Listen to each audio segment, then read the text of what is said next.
पंच परवान पंच प्रधान पंचे पावें दरगाह मान।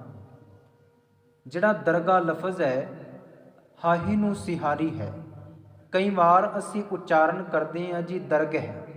ਸੁਖਮਣੀ ਸਾਹਿਬ ਪਾਵਨ ਗੁਰਬਾਣੀ ਦੇ ਵਿੱਚ ਵੀ ਇਹ ਲਫ਼ਜ਼ ਬਹੁਤ ਵਾਰ ਹੁੰਦਾ ਹੈ, ਪਰ ਇਹਦਾ ਉਚਾਰਨ ਦਰਗਹ ਨਹੀਂ ਦਰਗਾਹ ਹੋਏਗਾ। ਤੇਰੀ ਦਰਗਾਹ ਦੇ ਅੰਦਰ ਹੈ, ਤੇਰੀ ਦਰਗਾਹ ਦੇ ਵਿੱਚ।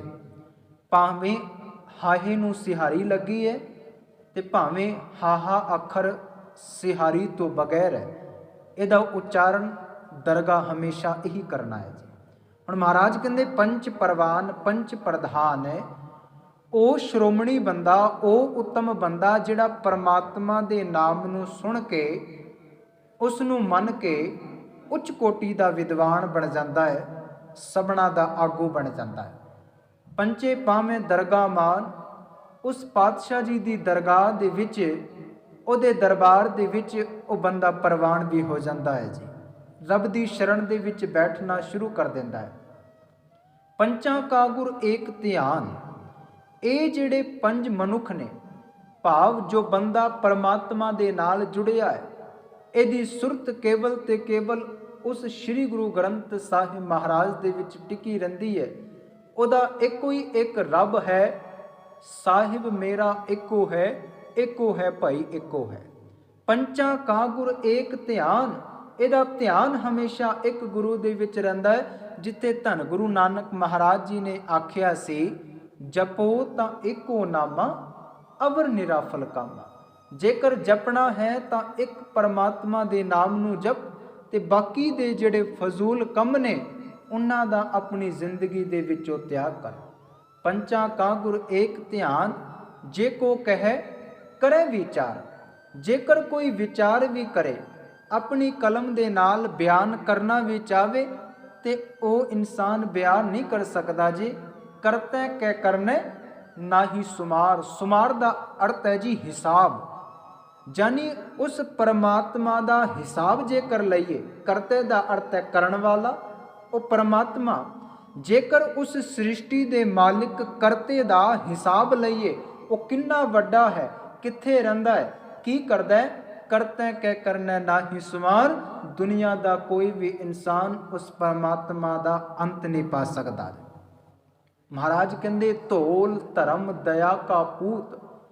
ਧੌਲ ਦਾ ਅਰਥ ਹੈ ਜੀ ਬਲਦ।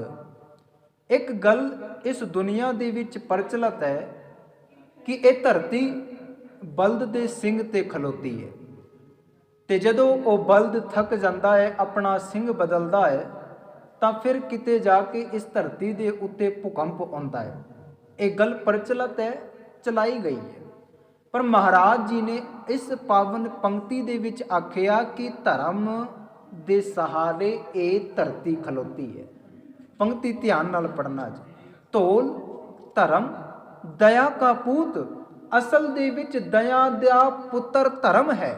ਜਿਸ ਇਨਸਾਨ ਦੀ ਜ਼ਿੰਦਗੀ ਦੇ ਅੰਦਰ ਦਇਆ ਹੋਏਗੀ, ਉਹ ਲੋਕਾਂ ਦਾ ਹਮਦਰਦ ਬਣੇਗਾ, ਰੋਂਦੇ ਨੂੰ ਗਲ ਨਾਲ ਲਾਏਗਾ, ਉਹਨਾਂ ਗਰੀਬਾਂ ਦੀ ਸਹਾਇਤਾ ਕਰੇਗਾ, ਭੁੱਖੇ ਨੂੰ ਅੰਨ ਖਵਾਏਗਾ, ਤਾਂ ਜਾ ਕੇ ਉਹਦੀ ਜ਼ਿੰਦਗੀ ਦੇ ਅੰਦਰ ਧਰਮ ਆਏਗਾ। ਤੇ ਜੇਕਰ ਉਹਦੀ ਜ਼ਿੰਦਗੀ ਦੇ ਅੰਦਰ ਦਇਆ ਨਾਮ ਦੀ ਚੀਜ਼ ਨਹੀਂ, ਫਿਰ ਉਹ ਧਰਮ ਦਾ ਵਿਖਾਵਾ ਕਰ ਰਿਹਾ, ਉਹਦੇ ਅੰਦਰ ਧਰਮ ਵੀ ਨਹੀਂ ਹੋ ਸਕਦਾ। ਧੌਲ ਧਰਮ ਦਇਆ ਕਾ ਪੂਤ, ਦਇਆ ਦੇ ਵਿੱਚੋਂ ਧਰਮ ਪ੍ਰਗਟ ਹੁੰਦਾ ਹੈ। ਜਿਸ ਇਨਸਾਨ ਦੀ ਜ਼ਿੰਦਗੀ ਦੇ ਅੰਦਰ ਧਰਮ ਹੈ, ਇਹਦਾ ਮਤਲਬ ਉਸ ਤੋਂ ਪਹਿਲਾਂ ਉਹਦੀ ਮਾਤਾ ਦਾ ਜ਼ਿਕਰ ਕੀਤਾ ਹੈ, ਉਹਦੇ ਅੰਦਰ ਦਇਆ ਵੀ ਹੋਏਗੀ।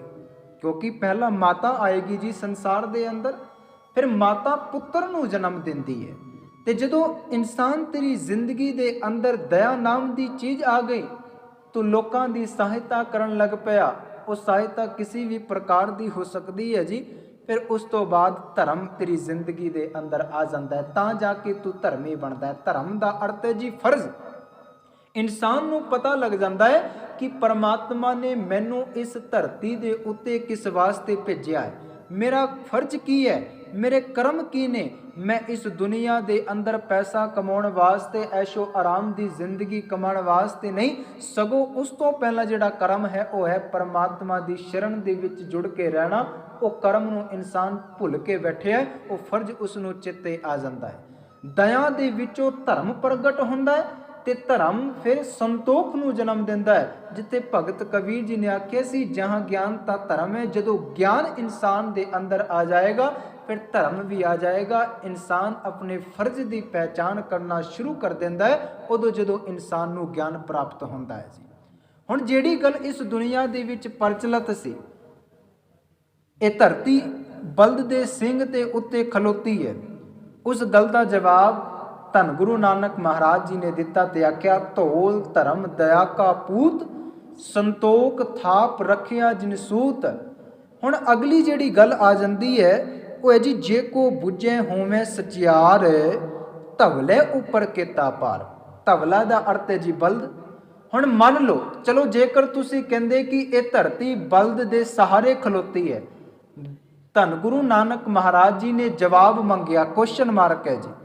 ਮੰਨ ਲਓ ਜੇਕਰ ਤੁਸੀਂ ਮੰਨਦੇ ਹੋ ਬਲਦ ਦੇ ਆਸਰੇ ਧਰਤੀ ਖਲੋਤੀ ਹੈ, ਫਿਰ ਇਸ ਗੱਲ ਦਾ ਜਵਾਬ ਵੀ ਦਿਓ, ਉਸ ਬਲਦ ਦੇ ਥੱਲੇ ਕਿਹੜਾ ਸਹਾਰਾ ਹੈ, ਉਹ ਬਲਦ ਕਾਦੇ ਸਹਾਰੇ ਤੇ ਖਲੋਤਾ ਹੈ। ਇਹ ਜਵਾਬ ਹੈ ਜੀ, ਧਵਲੇ ਉੱਪਰ ਕੇਤਾ ਭਾਰ। ਇਹ ਸਾਰੀ ਧਰਤੀ ਕਿੰਨੀ ਵੱਡਾ ਇਹ ਸੰਸਾਰ ਹੈ, ਗੱਡੀ ਹੈ, ਬੰਗਲੇ, ਇਹ ਸਾਰੀ 130-35 ਕਰੋੜ ਦੀ ਜਨਸੰਖਿਆ, ਇਹ ਸਾਰਾ ਕੁਝ ਇੱਕ ਬਲਦ ਦੇ ਸਹਾਰੇ ਕਿਵੇਂ ਖਲੋ ਸਕਦਾ ਹੈ ਜੀ। ਧਵਲੇ ਉੱਪਰ ਕੇਤਾ ਭਾਰ। ਹੁਣ ਜਦੋਂ ਅਗਲੀ ਗੱਲ ਮਹਾਰਾਜ ਜੀ ਨੇ ਆਖੀ, ਉਹ ਕਹਿਣ ਲੱਗੇ, ਧਰਤੀ ਹੋਰ ਪਰੈ ਹੋਰ ਹੋਰ।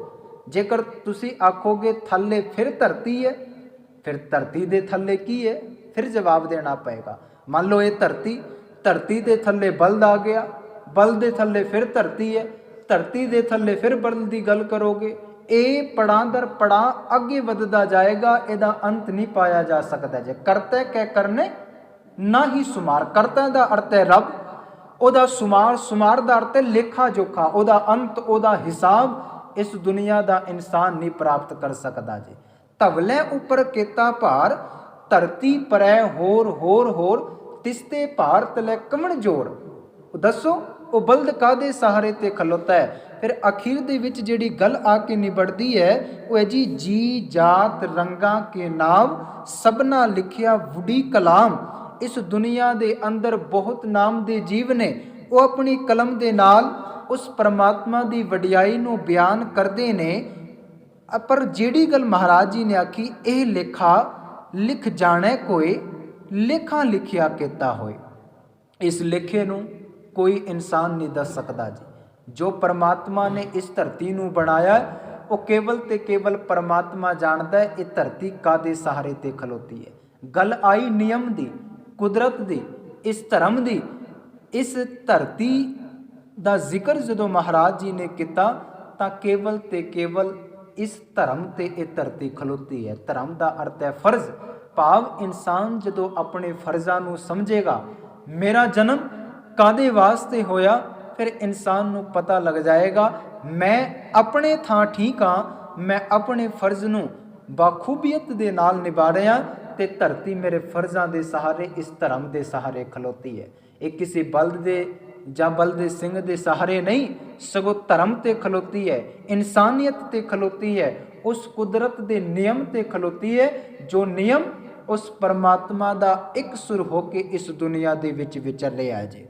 ਕੇਤਾ ਤਾਨ ਸੁਹਾਲਿਓ ਰੂਪ, ਕੀਤੀ ਦਾਤ ਜਾਣੇ ਕੋਨ ਕੂਤ, ਕੀਤਾ ਪਸਾਉ ਏਕੋ ਕਵਾਉ, ਤਿਸਤੇ ਹੋਈ ਲਖ ਦਰਿਆਉ। ਕੁਦਰਤ ਕਵਣ ਕਹਾਂ ਵਿਚਾਰ, ਵਾਰੀਆਂ ਨਾ ਜਾਵਾਂ ਏਕ ਵਾਰ, ਜੋ ਤੁਧ ਭਾਵੇ ਸਾਈ ਭਲੀ ਕਾਰ। ਪਾਤਸ਼ਾਹ ਜੀ, ਜੋ ਤੇਰਾ ਹੁਕਮ ਹੈ ਮੇਰੇ ਵਾਸਤੇ ਉਹੀ ਠੀਕ ਹੈ, ਮੈਂ ਤੇਰੇ ਹੁਕਮ ਦੇ ਵਿੱਚ ਰਹਿਣਾ ਚਾਹੁੰਦਾ, ਜੋ ਤੈਨੂੰ ਸਹੀ ਲੱਗੇ ਮੈਂ ਉਸ ਹੁਕਮ ਨੂੰ ਆਪਣੀ ਜ਼ਿੰਦਗੀ ਦੇ ਅੰਦਰ ਅਪਣਾਉਣਾ ਚਾਹੁੰਦਾ। ਜੋ ਤੁਧ ਭਾਵੇ, ਜੋ ਤੈਨੂੰ ਚੰਗਾ ਲੱਗਦਾ, ਸਾਈ ਭਲੀ ਕਾਰ, ਮੇਰੇ ਵਾਸਤੇ ਉਹੀ ਭਲਾ ਹੈ। ਭਾਵੇਂ ਉਹ ਦੁੱਖ ਆ ਰਹੇ ਨੇ ਪਰ ਘਬਰਾਉਣਾ ਕਾਦੇ ਵਾਸਤੇ, ਉਹਦੇ ਹੁਕਮ ਦੇ ਵਿੱਚ ਹੈ। ਜੇ ਸੁੱਖ ਆਏ ਫਿਰ ਛਾਲਾਂ ਕਾਦੇ ਮਾਰਦਾ ਹੈ ਤੇ ਕੱਲ ਨੂੰ ਦੁੱਖ ਵੀ ਆ ਸਕਦਾ ਹੈ ਭਾਈ, ਉਹ ਵੀ ਹੁਕਮ ਦੇ ਵਿੱਚ ਹੈ। ਬੱਚੇ ਦਾ ਜਨਮ ਹੋਇਆ ਉਹ ਵੀ ਭਾਣੇ ਦੇ ਵਿੱਚ ਹੈ, ਕੱਲ ਨੂੰ ਬੱਚੇ ਦੀ ਮੌਤ ਵੀ ਹੋ ਸਕਦੀ ਹੈ, ਉਹ ਵੀ ਕੁਦਰਤ ਦਾ ਭਾਣਾ ਹੈ। ਜੋ ਤੈਨੂੰ ਚੰਗਾ ਲੱਗਦਾ ਹੈ, ਮੈਂ ਉਸ ਹੁਕਮ ਦੇ ਵਿੱਚ ਰਹਿ ਕੇ ਆਪਣੀ ਜ਼ਿੰਦਗੀ ਨੂੰ ਜਿਉਣਾ ਚਾਹੁੰਦਾ ਹਾਂ। ਪਾਤਸ਼ਾਹ ਜੀ, ਵਾਰੀਆਂ ਨਾ ਜਾਵਾਂ ਇੱਕ ਵਾਰ, मैं ते अपने आप ਨੂੰ ਇੱਥੋਂ ਤੱਕ ਵੀ ਸਾਬਿਤ ਨਹੀਂ ਕਰ ਸਕਿਆ ਕਿ ਤੇਰੇ ਉੱਤੇ ਇੱਕ ਵਾਰ ਵੀ ਸਦਕੇ ਜਾਵਾਂ। ਮੈਂ ਤੇ ਇੰਨਾ ਭੈੜਾ ਹਾਂ, ਇੰਨਾ ਔਗਣਾਂ ਦੇ ਨਾਲ ਭਰਿਆ ਹੋਇਆ ਪਾਤਸ਼ਾਹ ਜੀ ਕਿ ਇੰਨਾ ਕਾਬਲੀਅਤ ਨਹੀਂ ਹੈ ਮੇਰੇ ਅੰਦਰ ਕਿ ਮੈਂ ਇੱਕ ਵਾਰ ਵੀ ਤੇਰੇ ਤੇ ਕੁਰਬਾਨ ਹੋ ਸਕਾਂ। ਜਿੱਥੇ ਮਹਾਰਾਜ ਜੀ ਨੇ ਆਖਿਆ ਸੀ ਹਉ ਕੁਰਬਾਨੇ ਜਾਉ ਮਿਹਰਬਾਨੇ ਹਉ ਕੁਰਬਾਨੇ ਜਾਉ, हऊँ कुर्बाने जाऊँ तिना के लैन जो तेरा नाउ, लैन जो तेरा नाउ तिना के हऊँ सद कुर्बाने जाऊँ। मैं कुर्बान तो होना चाहता पर मेरे अंदर इन्ने गुण नहीं आए अज तक कि मैं तेरे ते कुर्बान हो सका। वारिया ना जावा एक बार जो तुद भावे साई भली कार, तू सदा सलामत निरंकार। पातशाह जी तुसी अटल हो हमेशा वास्ते, इस दुनिया दे विच अपुचो अगम हो अथाह हो निरंकार हो। मैं तुहाडे अगे अपना शीश चुकांदा हाँ। जिहड़ी गल धर्म दी आई महाराज जी ने यही आख्या कि ये धरती किसी बल्द दे सहारे ते नहीं, सगों ये धरती धर्म ते खलोती है, इंसान ते फर्ज ते खलोती है। जदों इंसान अपने फर्ज नूं याद करेगा ते इहदे सहारे ये जिंदगी चलती है। धौल धर्म दया का पूत, दया दे विचों धर्म दा जन्म होया। इंसान जेकर धर्मी बनना चाहता है तो दया का होना बहुत जरूरी है। लोगों का हमदर्द बन, उन्हां दी सहायता कर, भुखा नूं अन्न खवा। ये सारी सहायता जदों तू करेगा फिर तेरे अंदर धर्म नाम की चीज़ आएगी। पर जेकर दया नाम की चीज़ नहीं है फिर धर्मी होने का विखावा कर रहा है, तू धर्मी हाले तक बनया नहीं।